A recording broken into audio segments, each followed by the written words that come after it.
Bom, acho que já estamos aqui. Boa tarde para todos que estão acompanhando. Boa tarde, Valdec Carneiro, deputado estadual, parceiro nosso aqui de diversas lutas e diversos enfrentamentos na disputa política aqui nesse estado do Rio de Janeiro, né, Valdec? Valdec é meu companheiro de partido, Partido dos Trabalhadores, e a gente convidou o Valdec para a gente conversar um pouco desse tempo tão confuso e tão dolorido de pandemia, né? Esse tempo em que tantas pessoas mortas no Brasil, mais de 65 pessoas mortas, no estado do Rio de Janeiro, 11 mil, né? Pouco mais de 11 mil pessoas mortas, e em Macaé, Valdec, eu não sei se você sabe desse dado, nós estamos nos aproximando de 100 mortos confirmados, e isso para nós aqui é muito dolorido, porque é uma cidade que as pessoas se conhecem, né? Então a gente sempre encontra um amigo que é familiar, um amigo que foi embora, né? Um parente que a Covid levou.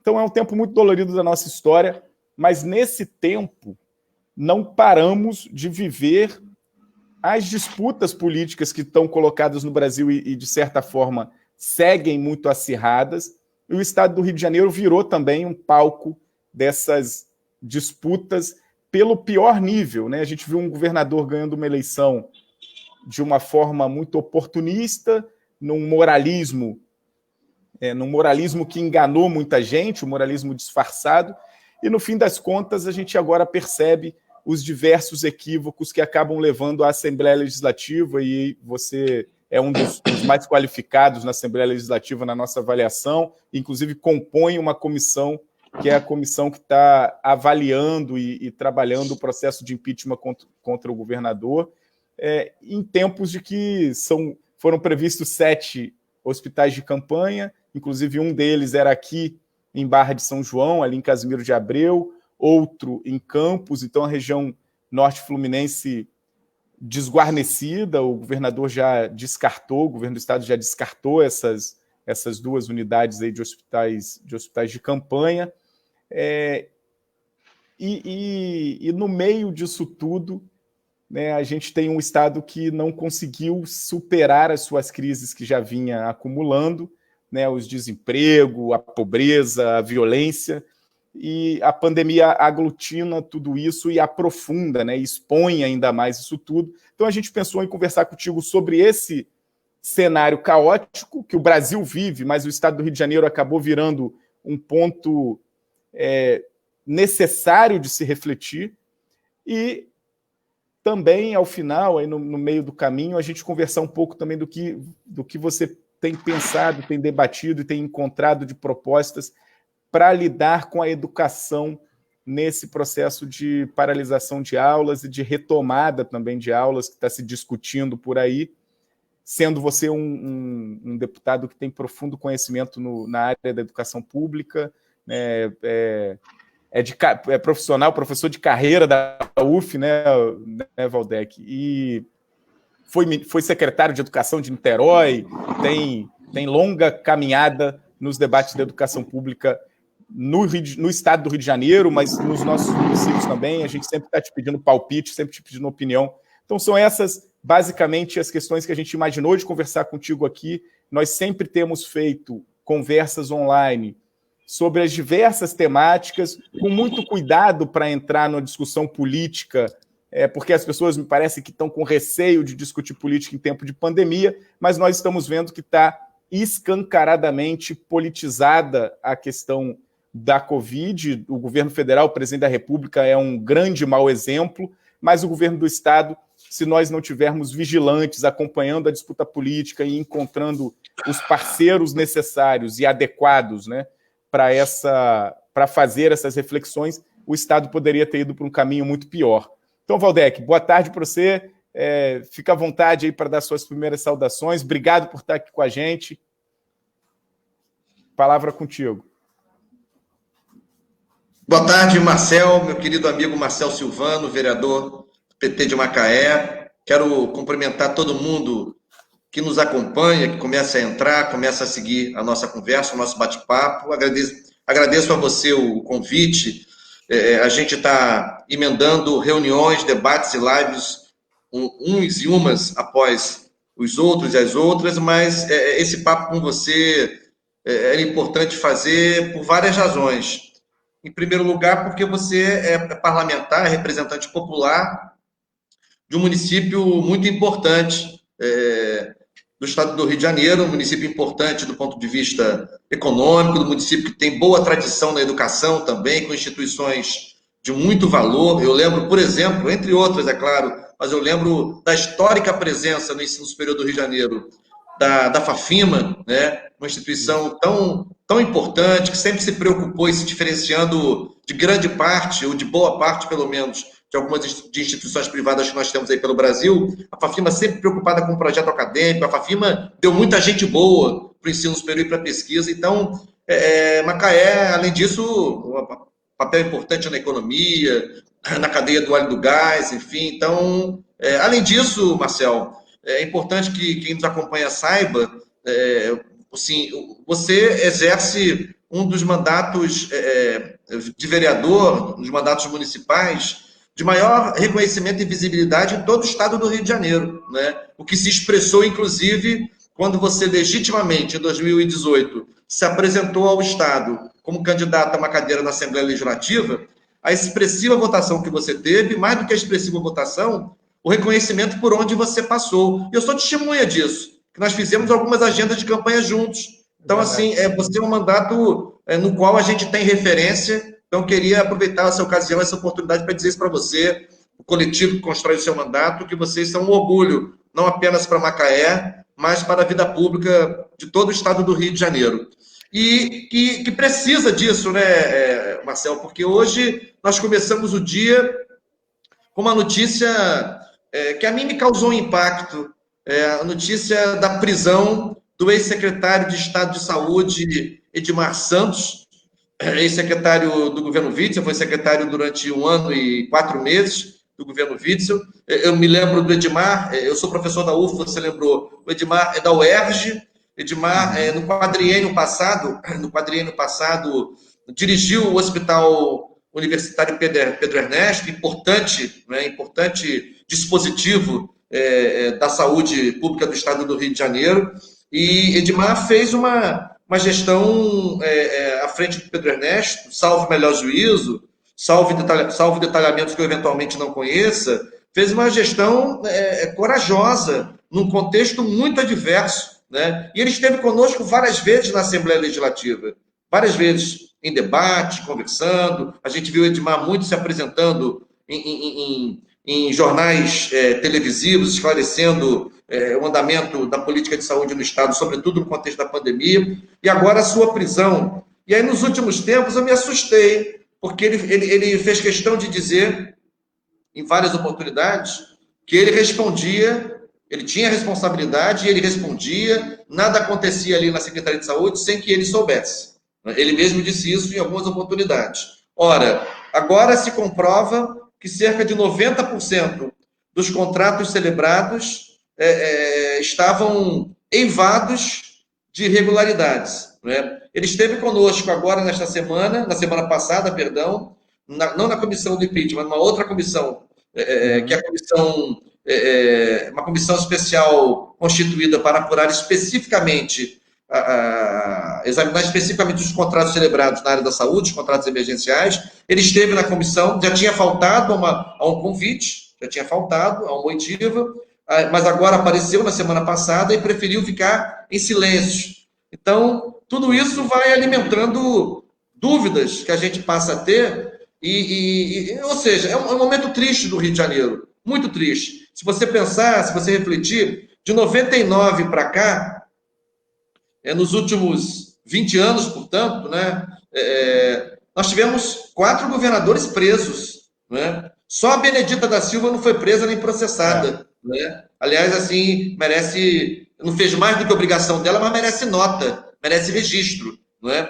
E o atual governador, que também não foi preso, mas está sob circunstâncias muito difíceis. São pesadas denúncias que pairam sobre o Palácio Guanabara, inclusive algumas delas a gente lamenta, deplora, pairam inclusive sobre atividades econômicas da sua própria família, no caso de sua esposa, enfim, vários secretários demitidos, presidentes de órgãos estaduais demitidos, enfim, então, agora mais um quadro da administração do Witzel preso. Então, parece. Eu publiquei recentemente um artigo, aliás, escreveu comigo o artigo, é coautor comigo, o deputado Luiz Paulo. Nós publicamos esse artigo intitulado O Rio de Janeiro à beira do precipício, e a gente começa dizendo o seguinte: parece que tem uma caveira de burro enterrada no Rio de Janeiro, com um sapo dentro da boca do burro, só pode ser, porque assim, você tem a crise humanitária e sanitária, os números do Rio de Janeiro, e você começou a nossa conversa trazendo os números, são números altíssimos, né? Mais de 11 mil mortos no Rio de Janeiro, a taxa de letalidade no Rio de Janeiro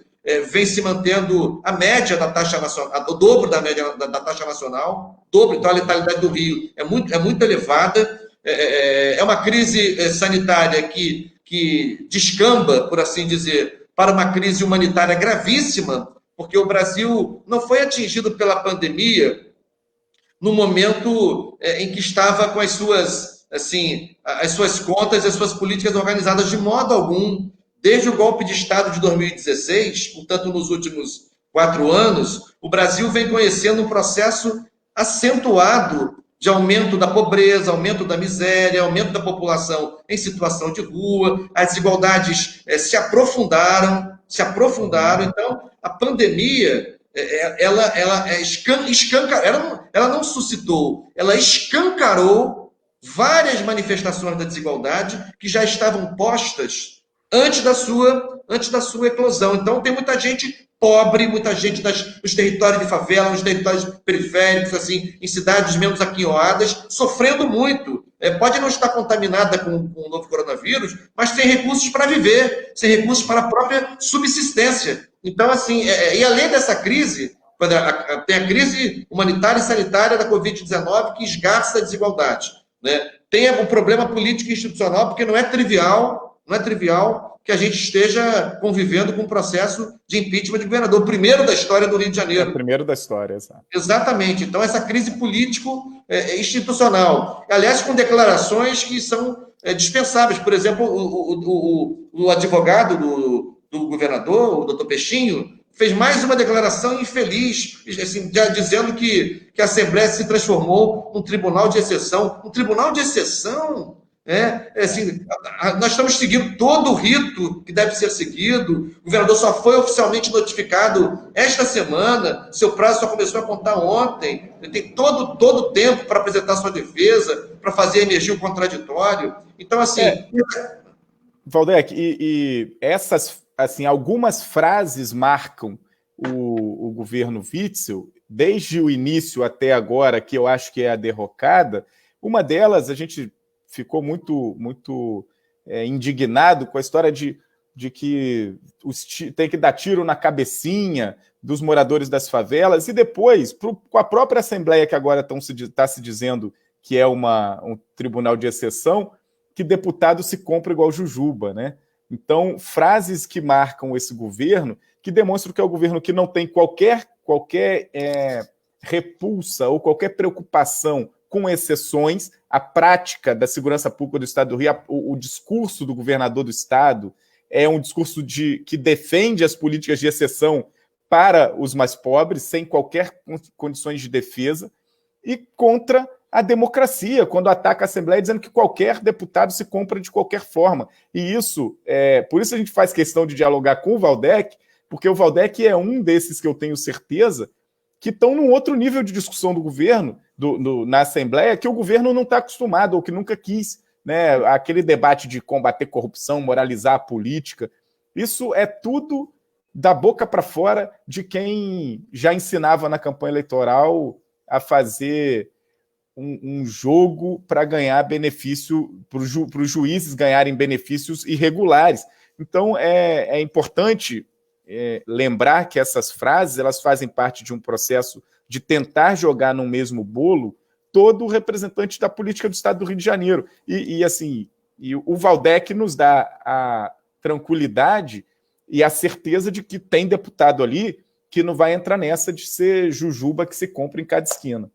Pois é, eu não como nem jujuba, sabe, Marcel? Então, eu nem como jujuba. Então, assim, já começa por aí. Mas eu queria só acrescentar que, além da crise político-institucional e além da crise humanitária e sanitária, tem ainda a crise econômica, a crise fiscal. O Estado do Rio de Janeiro segue, como você inclusive mencionou, na UTI, está sob o regime de recuperação fiscal, inclusive agora andou ameaçadíssimo de ser expulso do regime, porque o órgão que supervisiona os estados que aderem ao regime, né, o Rio de Janeiro tem um conselho de supervisão do regime de recuperação fiscal, que apontou um relatório que fez agora no mês de abril, apontou 25 violações ao acordo de recuperação fiscal que teriam sido cometidas pelo Estado do Rio de Janeiro, e que se o Estado não apresentasse as devidas compensações financeiras,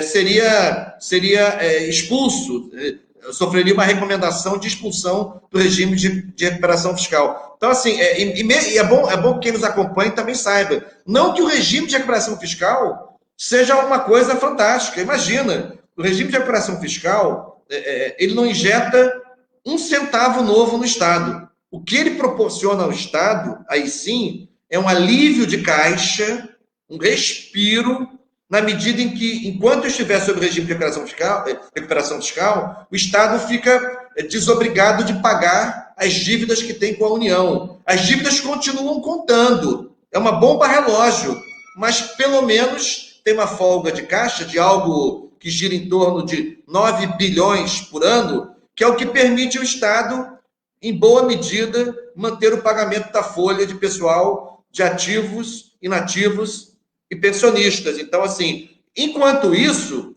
que o Estado tinha que ter feito durante 3 anos? Tinha que ter implementado, formulado, iniciado a implementação de um projeto estratégico de desenvolvimento econômico e social. Sabe por quê, Marcel? Porque o Rio de Janeiro só sai dessa crise em que se encontra já há vários anos, essa crise fiscal, desde pelo menos 2016, se conseguir produzir, gerar receitas novas e duradouras. Não vai ser privatizando o órgão público que vai resolver a crise. Aliás, não se tem notícia de uma sociedade, de um país que resolveu crise fiscal vendendo ativos. Porque você vende um ativo, você tem lá uma entrada de grana, mas isso logo passa. As razões estruturantes da crise permanecem. O que pode inverter a curva da crise fiscal no Rio de Janeiro é o Rio de Janeiro começar a produzir receitas novas. Isso só se faz com o plano estratégico de desenvolvimento econômico, explorando, descobrindo e fomentando veios novos de desenvolvimento. Por enquanto, o governo Diesel não deu uma palavra sobre isso. Não se tem notícia qual é o plano, se é que há algum, para que o Rio de Janeiro produza receitas novas e, pouco a pouco, comece a se liberar desse quadro fiscal dramático em que se encontra. E botaram na conta a empresa pública estadual, que é a SEDAI, que é superavitária, né? Então você ainda, no final das contas, quer entregar o que é superavitário. Nós estamos fazendo esse debate aqui. A SEDAI para nós é um grande debate. É um grande desgaste, né? Não consegue dar conta de tudo, falta investimento, os governos do Estado deram conta ao longo do tempo de prometer muita coisa e cumprir quase nada aqui em Macaé, mas não é privatizando a SEDAI que vai resolver o problema nem do abastecimento de água e muito menos da crise fiscal do Estado do Rio. Você tem participado desses debates, né? De todos. Você está na Comissão de Desenvolvimento. Eu presido a comissão da região metropolitana, por exemplo, entre outras, né? E nós fizemos essa semana agora, já que você mencionou, eu estou aqui buscando dado para colocar para você e para quem nos acompanha de forma mais precisa. A gente fez agora uma audiência pública na terça-feira, uma audiência pública que nós promovemos em conjunto com a Comissão de Saneamento Ambiental, também a Comissão de Direitos Humanos participou, a nossa frente parlamentar contra as privatizações. Nós nos reunimos e promovemos uma audiência muito qualificada e muito representativa sobre a questão da privatização da SEDAI. Um dado curioso é que até na primeira hora da audiência, a SEDAI não tinha mandado representação. Precisou que eu, presidindo a audiência que estava sendo transmitida pela televisão, falei, não é possível que a SEDAI não queira participar da audiência sobre a SEDAI. Aí, de repente, entrou o presidente da SEDAI na audiência, aí apareceu, enfim, devia estar assistindo pela televisão, deve ter ficado constrangido. Mas, enfim, vou falar uma coisa para você. Esse tema da SEDAI é um tema, assim, muito complexo e muito central, eu acho, para o Rio de Janeiro, porque nós estamos falando, em primeiro lugar, de um bem que é indispensável à vida, em primeiro lugar. É indispensável à vida. A água é indispensável à vida. Além de ser indispensável à vida, a água vai se tornando, neste século XXI, já vai se tornando, neste século XXI, uma riqueza estratégica para a soberania dos povos. Não é? Os países com as maiores reservas hídricas em seus territórios tendem a ter muito fortalecimento, né, na geopolítica mundial, internacional, no próximo período. Eu até vou mais longe, mesmo falando com o vereador de Macaé. Assim, eu acho que na segunda metade do século XXI, é possível que na segunda metade do século XXI, a água tenha mais valor que o petróleo, seja mais valorizada que o petróleo. Né? Então, assim, é um bem indispensável à vida e é um bem absolutamente estratégico para a soberania dos países. O saneamento está diretamente vinculado às políticas e práticas de prevenção à saúde, não é? Assim, se você tem uma equação resolvida na área do saneamento, você diminui muito o número de pessoas batendo na porta de entrada das unidades de saúde, de atenção primária, de atenção básica. Muitíssimo. Viroses, todo tipo de problema de saúde, isso diminui. Né? Manejo de águas pluviais, destinação de resíduos, tudo isso é saneamento. E no mundo, como você sabe, no mundo, o movimento hoje é o inverso. Países e cidades e estados com independência em outros países que tinham no passado tomado a decisão de privatizar o saneamento estão, Marcel, voltando atrás. É o caso de Paris, é o caso de Berlim, é o caso do Reino Unido, é o caso de Buenos Aires. Vários estados, dos próprios Estados Unidos da América do Norte, estados que têm autonomia de gestão sobre a sua política de saneamento, como nós temos aqui no Brasil, estão recuando. E o Brasil caminha noutra direção. O Rio de Janeiro tenta caminhar noutra direção. E o próprio Brasil, né, com a história do marco do saneamento. O dado que você citou aqui, eu vou ilustrar. Em 2019, o lucro líquido da SEDAI, eu estou falando do lucro líquido, não é o faturamento, não, o lucro líquido, o que fica no azul no fechamento do exercício, foi de 1 bilhão e 22 milhões de reais. E ele repassou para o Tesouro Estadual, que esse lucro não fica com a SEDAI todo, não. Uma parte gorda, quase 40%, foi para os cofres do Estado. Então, já tem um problema aí, né? Porque o lucro da SEDAI, na minha opinião, tinha que ser completamente reinvestido na operação da empresa. Exato. Infraestrutura, operação, melhoria. Exatamente. Inclusive para alcançar algumas áreas do Rio de Janeiro que ainda sofrem com abastecimento irregular, ainda tem um déficit enorme no saneamento. Então, é uma pauta central hoje no Rio de Janeiro. E tem alguns que dizem assim, olha só, tem um canto de sereia, quer ver? Canto de sereia, não, mas a gente tem que encontrar um caminho do meio. Qual é o caminho do meio que eles propõem? Não. Vamos fazer o seguinte, deixa a captação e o tratamento com o Estado e entrega a distribuição para as concessionárias privadas. Ora, o tratamento e a captação é onde tem que fazer muito investimento. Sim.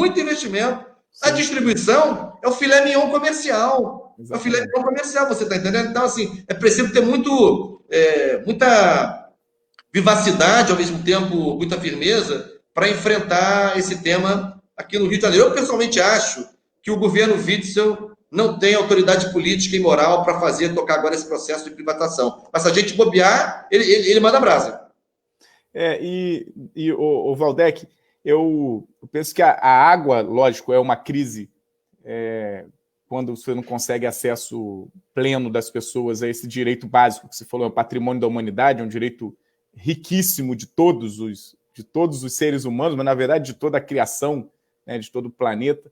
Nós não estamos sem discutir a necessidade também do direito à água para enfrentar a pandemia.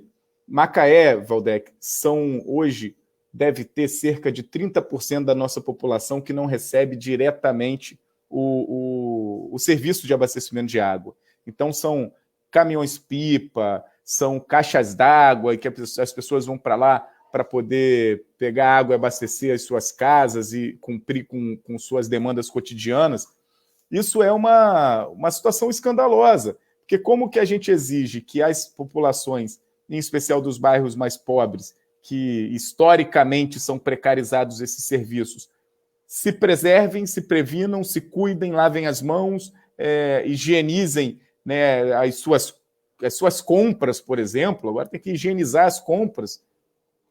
Como que faz se não tem água? Então é um tempo em que o governo do Estado, eu também acho que não tem a menor capacidade política, mas não tem conhecimento do Estado do Rio de Janeiro para identificar os principais problemas. Nós tivemos aqui, o presidente da SEDAI esteve aqui numa discussão que o Macaé fez também, equivocada, enviesada, atravessada, de municipalizar o serviço da SEDAI. O prefeito prometeu água de graça e prometeu assumir toda a operação e a distribuição. Uma situação assim muito confusa, muito pouco transparente, muito pouco construída, mas inviável. E aí o presidente da SEDAI veio aqui e prometeu 20 milhões de investimento num primeiro período, não chegou no primeiro período, não chegou depois e até agora não acontece. É porque eles não conhecem de fato o estado do Rio de Janeiro, não conhecem os municípios dessa região aqui, e eu acho que tem relação com a falta de comando no estado do Rio de Janeiro, com toda essa pandemia, e que agora, no meio disso tudo, com a própria estruturação da saúde para enfrentar a pandemia, o governador enfrenta um processo de impeachment, né, de investigação na Assembleia. E aí, Valdec, os principais elementos desse processo de impeachment, eles são quais? É a construção dos hospitais de campanha, é o serviço das OS? Qual é a relação que você acha que é o mais importante nesse debate do governo do Estado, da investigação contra os equívocos do governo do Estado? E o que a população pode esperar de capacidade do governo do Estado para enfrentar esse momento que nós estamos vivendo num processo de cassação como esse? Você acha que a Assembleia tem condições de dar uma resposta mais rápida ou o processo ainda vai levar tempo e não tem tempo para terminar, assim como nós não sabemos se a pandemia termina logo depois, se tem vacina, se não tem vacina? Tem vacina para o governador, Valdec? Então, Marcel, é importante só acrescentar um elemento que você fala, a meu ver, de maneira adequada, que é um certo desconhecimento do Estado, né, por parte do governo, de membros do governo. Eu vou dar um exemplo que, inclusive, cala fundo aí no coração e na consciência de Macaé. Eu presido também, enfim, vou aqui falar das frentes em que eu atuo, mas uma das frentes que eu atuo é a frente da indústria naval, lá na Assembleia Legislativa. E numa audiência pública que nós promovemos, esteve presente o então secretário de Desenvolvimento Econômico, Lucas Tristão, que era uma espécie de usina de problemas dentro do governo. Você falou de frases, né, da Jujuba e tudo mais. Esse foi um que falou que tinha dossiês. Ele era o secretário que tinha dossiês sobre os 70 deputados, né? Enfim, ou seja, uma coisa, um exercício cheio de, enfim, com muita vaidade, né? Um exercício do poder muito, muito cheio de si mesmo. Mas, no caso do impeachment, o pedido que nós estamos examinando, baseia-se em 4 eixos, não é? Tem 4 eixos. O primeiro eixo que eu vou aqui dizer para você é o seguinte: existe uma situação nunca bem explicada, que nunca foi bem explicada, uma organização social chamada UNIR, envolvida em ações, em contratos com o Estado, enfim, que estão sendo investigados. Essa UNIR foi desabilitada em parecer da Procuradoria-Geral do Estado, né?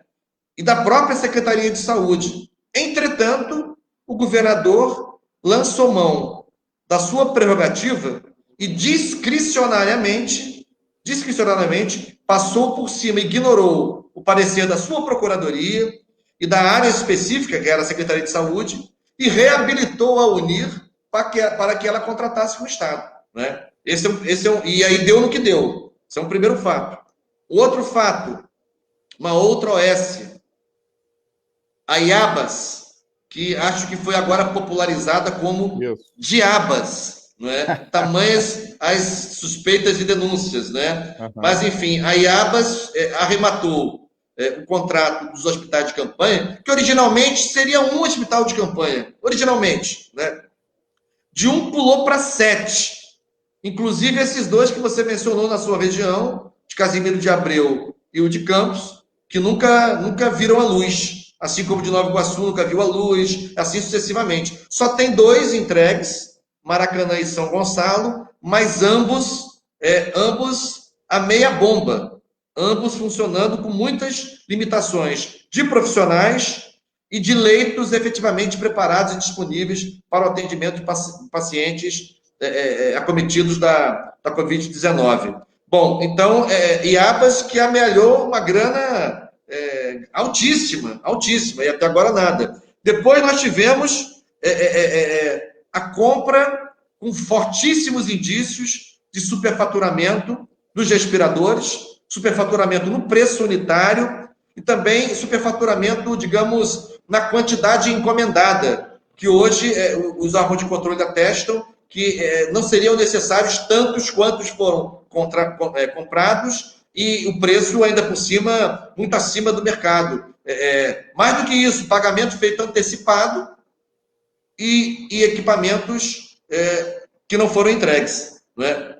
E quarto eixo, denúncias escabrosas sobre contratos celebrados com o escritório, entre o escritório de advocacia da primeira-dama, da esposa do governador, que é advogada de carreira, de formação, melhor dizendo, e empresas que fornecem insumos para o governo do Estado, empresas essas que estão também envolvidas em denúncias e suspeitas, inclusive com gente presa.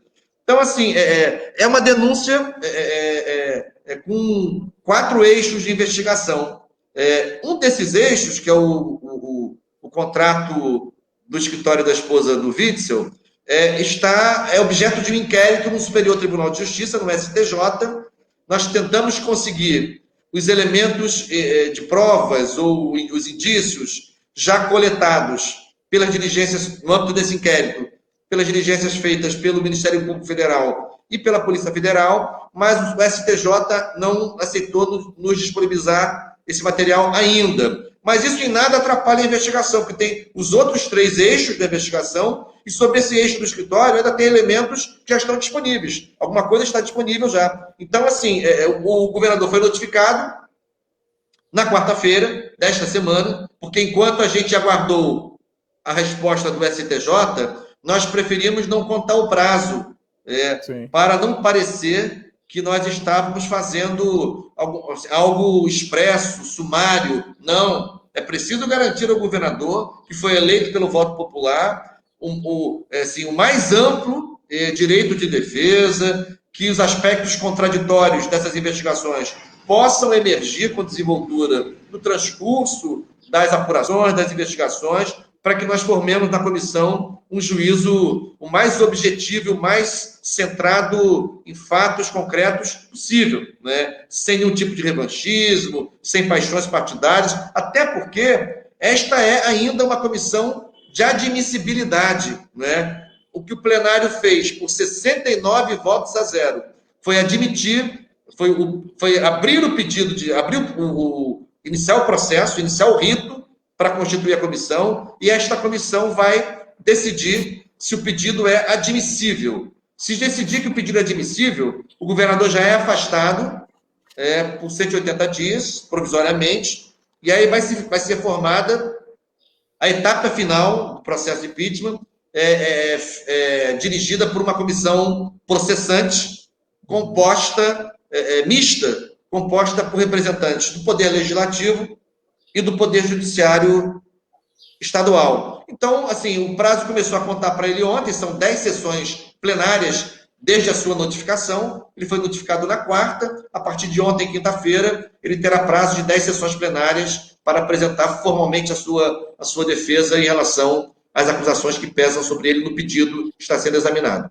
Enquanto isso, Valdec, as medidas que o governo do Estado deveria buscar encaminhar para salvaguardar, para apoiar setores do Estado do Rio, a agricultura familiar, os artistas, os pais de crianças em idade escolar, os trabalhadores desempregados, os setores do comércio e da indústria impactados pelas paralisações, são muito tímidas, né? São poucas, a gente vê poucas iniciativas do governo do Estado que acontecem nesse sentido. A gente vê algumas iniciativas boas da Assembleia, inclusive uma delas sobre a cultura, se não me engano, teve um veto agora do governador. O governador tem vetado algumas iniciativas da Assembleia, mas a gente percebe isso, né, Valdec? Você tem o que tem acontecido dentro da Assembleia de discussão para apoiar setores que precisam de ajuda nesse tempo, e a gente não tem visto o governador tomar iniciativas? Vamos lá. Por exemplo, nós fizemos, agora tem pouquíssimo tempo também, uma audiência pública importante. Eu presido a Frente Parlamentar da Economia Popular Solidária, que lida com esses setores que você mencionou, agricultores familiares, catadores, enfim, pescadores artesanais, vários outros, artesãos. Promovemos uma audiência pública em parceria com a Comissão de Cultura, que eu também, da qual eu também participo, e com uma comissão especial que tem na Assembleia, que é conhecida como Comissão do Cumpra-se, que é uma comissão criada para fiscalizar o cumprimento das leis, galera de voto, essas coisas. Nós fizemos uma audiência conjunta com a presença da secretária de Cultura e com a presença do secretário de Trabalho, para dialogar com eles, porque veja só, importante a gente aqui esclarecer, a Assembleia Legislativa, independentemente da lógica de oposição, situação, durante a pandemia, nós estamos tendo uma atitude muito cooperativa. Então, quando a gente faz audiência pública e chama os dois secretários, aqui entre nós, não é para esculachar os secretários, não. É para tentar construir com eles alternativas. Por exemplo, nós já votamos leis, as leis já estão em vigor, já foram sancionadas, que asseguram renda mínima emergencial para vários segmentos vulnerabilizados. Isso é lei no Rio de Janeiro. Nós votamos as leis e indicamos com fundamentação as fontes de custeio. Só que o Estado não está cumprindo. Então, nós fizemos audiência para ver com o Estado quais são as travas e como a gente pode ajudar. Identificamos 3 travas. A primeira trava, há um processo de cadastramento dos potenciais beneficiários que nunca acaba. Olha só, assim, se não acabou, se ainda tem mais para fazer, já começa a resolver aqueles que já estão no cadastro, que o cadastro já foi comprovado, já foi confirmado, enfim. Tem a questão da regulamentação das leis. As leis precisam de um certo detalhamento que é objeto de uma portaria de um secretário ou de um decreto do governador. Precisa fazer. E o lastro financeiro. Nós já apontamos o lastro financeiro, Marcel. Agora nós aprovamos na Assembleia uma lei, tem 3 semanas, aprovando a destinação especial de recursos do Ministério Público Estadual, 80 milhões de reais para ações de assistência social e ações de saúde durante a pandemia.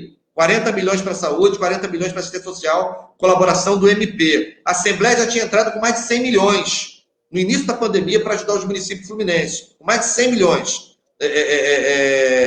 Tem a lei que foi votada no Congresso Nacional e que o Rio de Janeiro já começou a receber aquela ajuda que a União está dando aos estados, aos municípios e ao Distrito Federal durante a pandemia, que ficou muito ruim. O primeiro texto votado na Câmara era muito melhor. Enfim, mas o Rio de Janeiro vai receber 2 bilhões e meio aproximadamente em 4 parcelas. Desse valor, 2 bilhões o governo do estado pode gastar como bem entender. E cerca de 350 a 500 milhões tem que ser gastos com ações de assistência social. Então, nós temos lastro financeiro. Acabou de ser aprovada a Lei Aldir Blanc, né, que também vai permitir. Então, assim, que a gente percebe também, sabe, Marcel, além do desconhecimento do Estado, como você mencionou, há uma certa dificuldade, e uma certa dificuldade gerencial também, assim, são processos que nunca terminam, que nunca se completam. Esse secretário Lucas Tristão, que eu mencionei, esse ex-secretário, nessa audiência pública da indústria naval, eu acabei falando, ia falar um negócio, disse que atingia Macaé, eu acabei não falando. Ele teve a pachorra de dizer na audiência pública da Frente Parlamentar da Indústria Naval que o Rio de Janeiro, que o Estado do Rio de Janeiro não tinha escala para atuar na indústria naval. Os caras não conhecem a história do Rio de Janeiro. Né? O Rio de Janeiro já foi a segunda maior indústria naval, de construção naval do mundo. A segunda maior do mundo. Quando houve um revigoramento, a partir dos anos 2000, uma política fundamental de conteúdo nacional, exatamente, que a Petrobras começou a desenvolver por orientação do então presidente Lula, e hoje inverteu. Hoje, 64% dos fornecedores da Petrobras são de fora do Brasil, olha aí. Exato. Olha aí. Aqui teve um poço aqui de Pelegrino. Esse poço deveria empregar 5 mil pessoas da nossa região. Empregou da Suíça. É isso. Então o cara vai me dizer que não tem escala. Não conhece o Rio de Janeiro, não conhece Macaé, não conhece Niterói, não conhece Angra dos Reis, não conhece o Rio de Janeiro, não conhece a Ponta da Areia, onde começou a indústria naval, não conhece o Arsenal de Marinha, onde começou a indústria naval. É impressionante, uma coisa impressionante. E Valdec, eu queria, assim, só fazer um comentário de um dos comentários que eu li aqui, e aí a gente entrar, para você me ajudar a pensar o seguinte: como que está se discutindo na Assembleia e no Estado do Rio de Janeiro a retomada das escolas estaduais, se isso está se discutindo, ou se... Porque nós temos aqui uma crise enorme nas escolas públicas do Estado, faltam professores em séries finais, né, do ensino médio, falta infraestrutura, profissionais, servidores, falta muita coisa. Então, o que está se discutindo depois dessa paralisação, o que faz? Mas o Marcílio é um dos que comentou, falou que a água ela nunca vai ser mais importante que o petróleo. E ele também falou que, com o plano de privatização da Petrobras, diminuiu muito os terceirizados da empresa em Macaé, de 83 mil, agora são 40 mil. Claro, a privatização vai gerar desemprego para nós, não vai contratar as pessoas para trabalhar e, de forma alguma, vai gerar mais oportunidades.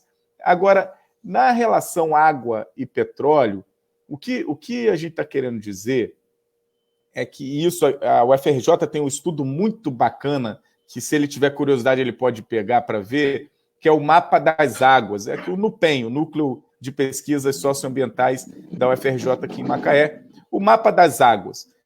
Diz, Valdec, que em 25 anos nós não teremos água para abastecer o mercado, a indústria. Em Macaé, você imagina a indústria do petróleo com a Halliburton, a Schlumberger, as várias outras que tem aqui, a própria Petrobras, funcionando sem água. Sem essas infraestruturas, é por isso que eles estão indo embora, por isso tem muita indústria querendo sair daqui para a Bacia de Santos e para outros espaços de negócio, outras regiões de negócio, porque falta infraestrutura, o transporte público é precário, o acesso à água é ruim, tem problemas seríssimos de precarização de moradias. Então, queria só dizer para ele que é importante, Marcílio, esse debate, mas não tem indústria que dê certo sem água para os seus trabalhadores.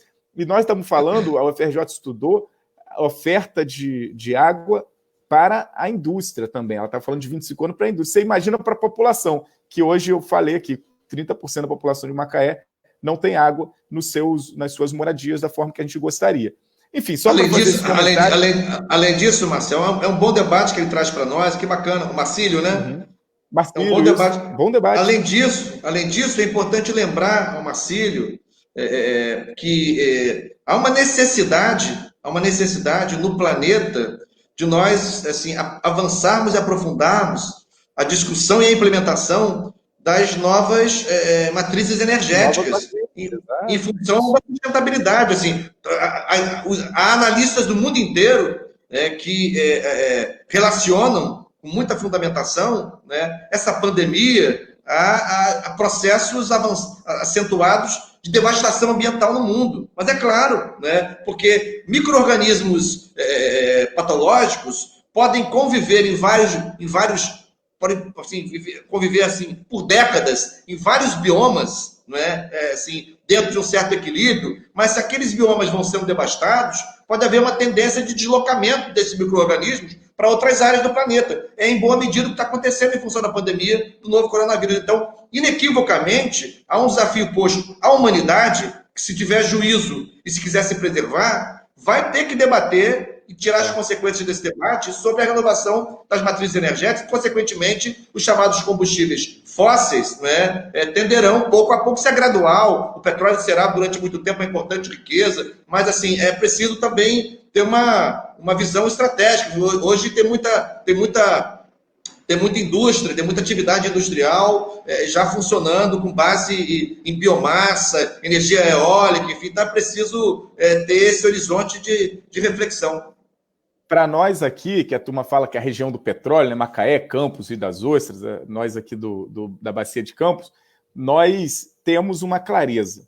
Não, o petróleo é muito importante para o desenvolvimento, para a oportunidade, para gerar riqueza, mas a água é insubstituível, né, Valdec? A água é insubstituível. Não vai ter indústria do petróleo se não tiver água.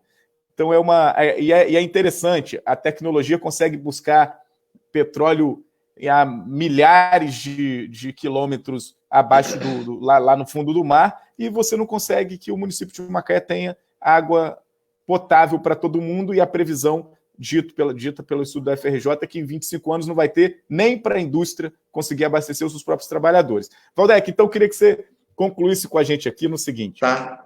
O que a gente pode pensar na educação pública nesse momento de pandemia e o debate de retorno ou não retorno, de ano letivo considerado ou desconsiderado? Está se começando essa discussão aqui em Macaé. Eu tenho uma posição muito recuada, muito receosa, né? Então vai ter aqui uma audiência pública, se não me engano, dia 20 de julho, para se discutir isso com donos de escolas particulares e diretores e profissionais de escolas públicas. O que está se pensando aí, Valdec? E aí são 5 minutos, dá 10 minutos, você conclui ao seu tempo para a gente poder finalizar. Então, por acaso, hoje de manhã, eu comecei dizendo que a gente vai entrando numa audiência, numa reunião, uma após a outra. Hoje, uma parte da minha agenda foi, entre 10 horas e 1 hora da tarde, uma audiência pública da Comissão de Educação, da qual eu participo, na Alerj, com a presença do secretário de Educação, Pedro Fernandes, e de várias representações do campo educacional fluminense, várias representações, entidades sindicais, entidades do movimento estudantil, o Fórum Estadual de Educação, Defensoria Pública do Estado, vários segmentos expressivos, e a Campanha Nacional pelo Direito à Educação. Pois bem, diretores de escola, representação da Associação de Diretores de Escola, escolas estaduais. O que é importante destacar? A pandemia nos impôs algo muito difícil de viver, e cada vez mais difícil de viver quanto mais passa o tempo, que é a quarentena, que é o cumprimento das medidas de isolamento social, de distanciamento social. Isso é difícil de viver. E, consequentemente, essa recomendação, que segue sendo a mais importante maneira de conter, né, de controlar a curva de contágio, apesar do péssimo exemplo, como você ressaltou, dado pelo presidente da República, diariamente, diuturnamente, depreciando a pandemia, enfim, quase que empurrando a população dos braços do vírus. Na verdade, é isso que ele faz. Eu acho que, inclusive, ele comete crime contra a humanidade ao fazer isso. Crime contra a humanidade. Mas, enfim, certamente as atividades escolares presenciais foram afetadas, que promovem, pela sua própria natureza, aglomerações, não é? Então, assim, isso dito, era normal, era compreensível e desejável até que se pensasse fossem pensadas estratégias alternativas emergenciais para, digamos, mitigar os efeitos da pandemia na formação dos alunos e mantê-los minimamente vinculados com as escolas. Não podíamos simplesmente abandonar nossos alunos à própria sorte, não é? Por 2, 3, 4 meses, enfim. Além disso, também era importante e é útil, né, tirar proveito das tecnologias que estão disponíveis hoje e aplicáveis à educação para desenvolver estratégias, insisto, emergenciais, extraordinárias, excepcionais, para, enfim, promover aulas remotas, deixar videoaulas gravadas em gôndolas e prateleiras digitais, fazer listagem de exercícios, uma série de alternativas. Mandar material impresso para casa, tudo é válido nesse momento, né, com alternativas emergenciais para aplacar os efeitos já danosos da pandemia sobre o processo de formação das pessoas.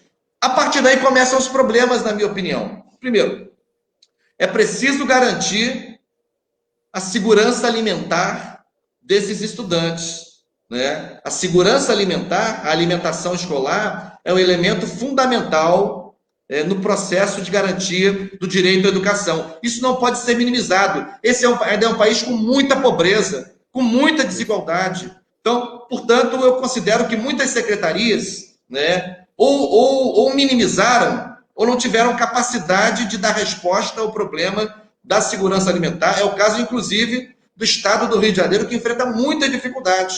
Muita dificuldade. Hoje a audiência teve muito foco na questão da alimentação escolar. Outro aspecto que me preocupa é o seguinte, uma precipitação de gestores, né, de começar a falar em contabilização dessas atividades virtuais, digitais, para efeito de integralização da carga horária letiva do ano 2020. Preocupante, por quê? Porque nós sabemos também que muitos alunos, uma parte expressiva dos alunos, não tem acesso regular à internet, né? Não tem acesso regular. Tem famílias que compartilham o mesmo celular, 3, 4, 5 pessoas compartilhando o mesmo celular, e é o único hardware que tem para entrar na internet, não é? Tem lugares onde não há conectividade, não é? Enfim, dependendo do ambiente, não é isso? Dependendo do ambiente onde se viva, onde se more, não tem tranquilidade para estudar, ou seja, então não dá para validar essas atividades como se elas fossem universais, quando, na verdade, elas já estão excluindo muita gente. Então, validá-las como universais é aprofundar as desigualdades escolares que já estão colocadas no aparelho escolar brasileiro. E quanto ao retorno, em primeiro lugar, eu acho o seguinte, há diferenças importantes na forma pela qual na forma e na intensidade pela qual a pandemia se abateu sobre os municípios e as regiões do estado. Teve regiões muito mais afetadas que outras, teve municípios muito mais afetados que outros. E também há diferenças muito importantes na forma pela qual os municípios também enfrentaram a pandemia. Teve municípios que se destacaram no enfrentamento da pandemia com múltiplas ações. Eu quero aqui citar Niterói, eu quero aqui citar Maricá, né? Enfim, claro. Cidades que têm tido um comportamento, tem problemas, tem dificuldades, claro que tem problemas, claro que tem dificuldade, mas o conjunto de ações relacionadas à atenção aos pacientes infectados, ações relacionadas à sanitização dos logradouros públicos, ações relacionadas à proteção social dos segmentos mais vulnerabilizados, ações relacionadas ao apoio a micro, pequenos e médios negócios, para manter minimamente a economia girando e preservar os empregos locais. Então, ou seja, o retorno vai ter que levar em conta também essas variáveis. Como foi em Macaé, como foi em Bom Jesus de Itabapoana, como foi em Niterói, enfim, a intensidade da pandemia e a forma pela qual o poder público local enfrentou a pandemia. E, além disso, não há saída. Além disso, é preciso ter um protocolo rigorosíssimo, um protocolo de proteção individual e coletiva para a volta às aulas. Será que as redes públicas estarão preparadas para isso? Não é só sabonetinho em banheiro, não. É muito mais do que isso. Você tem que ter menos alunos em sala de aula, muito menos alunos em sala de aula, você tem que ter dispositivos de higienização em todo quanto é lugar, você tem que ter sanitização dos ambientes a cada hora, a cada 2 horas, você tem que ter, ou seja, protocolos muito rigorosos para não colocar a vida dessas pessoas em risco, porque ano letivo é importante, é muito importante. A formação das pessoas é importante, é importantíssima, mas a vida está acima de tudo, né? A vida é o bem principal a ser preservado. Então, eu me preocupo, em primeiro lugar, com famílias e estudantes que até hoje, 4 meses após a eclosão da pandemia no Brasil, o primeiro caso, não estão ainda se não nutrindo. receberam conteúdo, acesso. Não estão se nutrindo minimamente, não tiveram acesso claro, a. Né? Exatamente. Claro. 2, não tiveram acesso a conteúdos importantes escolares, não tiveram acesso. Aliás, a marcação da data do Enem para janeiro, que nós temos que lutar contra, de continuar a luta. A gente conseguiu evitar que fosse outubro, janeiro não resolve nada, porque tem muito jovem pobre, aliás, mais de 80% deles nas redes públicas pelo Brasil afora, que não tiveram ano letivo até agora, a verdade é essa. Ninguém tem que tapar o sol com a peneira. Então, ou seja, o retorno, a meu ver, deve ser um retorno. Primeiro, tem que dialogar com os atores do campo escolar. Eu hoje critiquei o secretário de Educação, Pedro Fernandes, a dificuldade que a secretaria tem de dialogar com as escolas, com os profissionais da educação. Não se pode pensar o retorno sem planejar isso dialogando com os profissionais da educação. Não se pode deixá-los a par disso, entendeu? Então, eu tenho muitos receios de um retorno improvisado, de um retorno com protocolos flexíveis de proteção individual e coletiva. Isso pode custar uma retomada, a geração de um novo ciclo de contágio a partir dos ambientes escolares. E tem preocupação também com o seguinte, Marcel, o ano letivo não tem que acabar dentro do ano civil. Não precisa. Isso. Excepcionalmente, o ano letivo pode transbordar o ano civil e entrar em outro. Já vimos isso acontecer por outras razões. Então, não há greves, claro. Exatamente. Não há que se ter improviso, não há que se fazer a educação de maneira arremedada, improvisada, por causa da pandemia. Então, são os elementos de reflexão que eu quero compartilhar com você aqui sobre esse complexo tema. Agora, insisto, tem também a variável local e regional. Tem municípios e regiões que foram muito afetados, outros não foram tão afetados, e tem municípios e regiões que enfrentaram melhor, né? Protegeram melhor suas populações. Outros, como na capital, por exemplo, na capital é uma carnificina. Na capital do estado do Rio de Janeiro, um desastre completo, um desastre. Então, assim, como pode? É preciso a gente ter esses elementos em conta. Valdec, obrigado.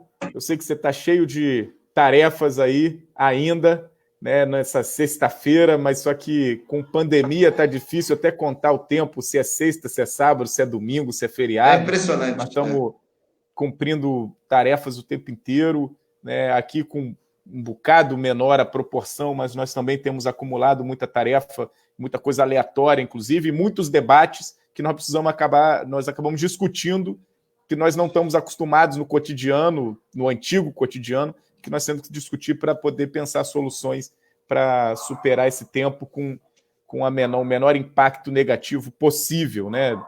Enfim, então, te agradeço muito, Valdec, por ter partilhado desse momento conosco, dessas reflexões. A gente vai continuar conversando, a gente vai continuar, né, trocando figurinhas e ideias. Então, obrigado. Queria que você ficasse à vontade para se despedir da turma e agradecer a participação de todo mundo aqui também. E só dizer, Valdec, para ficar aqui registrado, inclusive de público, essa semana circulou muito em Macaé um boato no campo, aí, no cenário da política, de que eu não seria candidato a vereador, que minha candidatura era uma pré-candidatura de prefeito ou de vice-prefeito, mas falaram muito uma situação de prefeito e que teria uma disputa dentro do PT, que meu nome seria um nome que teria uma predileção numa candidatura de prefeitura. Enfim, só para deixar claro que a gente está construindo uma candidatura de vereador novamente, é uma última candidatura que eu tenho aqui trabalhado, né, o nosso teto de candidatura de vereador. Nós vamos enfrentar mais uma vez nesse mesmo sentido. Então, é pré-candidatura a vereador e esse restante de de informação e de distorção. Não é verdade. E a gente tem aqui em Macaé uma unidade em torno de uma candidatura do PT, que é do Igor Sardinha, que foi vereador comigo um tempo ali na Câmara, e que a gente está muito entusiasmado de que essa vai ser uma campanha importante para nós, porque referenda um processo de renovação política concreta na Câmara de Vereadores que a gente ousa fazer desde 2012, quando eu ganhei a primeira eleição, quando eu disputei a primeira eleição. Então, Valdec, só deixar isso aqui registrado antes de a gente terminar e deixar você aí à vontade para finalizar também.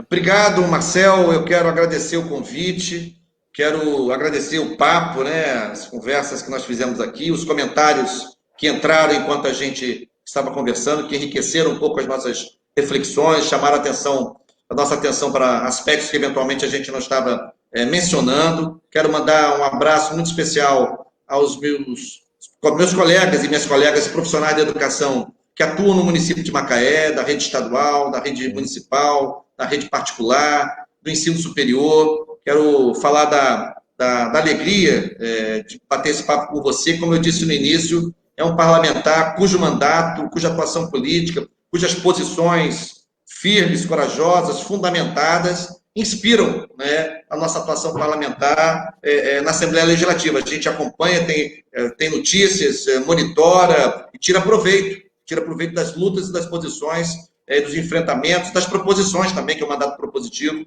que você tem realizado aí já na sua segunda legislatura consecutiva como vereador em Macaé. Aproveitou para esclarecer que no momento certo, vai se apresentar a população de Macaé para um terceiro mandato. Eu conheço também o Igor Sardinha, mando um abraço para o Igor, enfim, é um quadro muito valoroso, já teve em Macaé mandato muito atuante, de muita visibilidade. Eu não tenho dúvida que em torno do Igor podem se reunir forças democráticas, progressistas, comprometidas com um projeto de retomada do desenvolvimento econômico e social em Macaé e nessa região, com esse fenômeno da conurbanização, né? É difícil pensar a gestão de um município também isoladamente, né? Quem pensa Macaé, pensa Campos, pensa todo o eixo norte do estado. Então, queria fazer essa saudação e agradecer, colocar o nosso mandato à disposição e espero que a gente tenha em breve novas oportunidades de conversa, de trocas. E eu queria, de alguma maneira também, quando chegar o momento,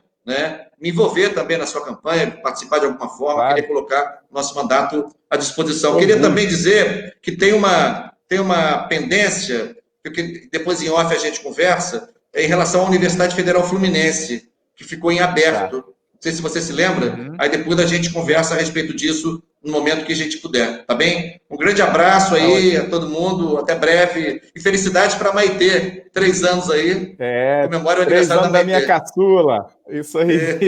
Valeu, Valdec, um abraço, fica com Deus, obrigado por estar aqui com a gente. Valeu, um abraço.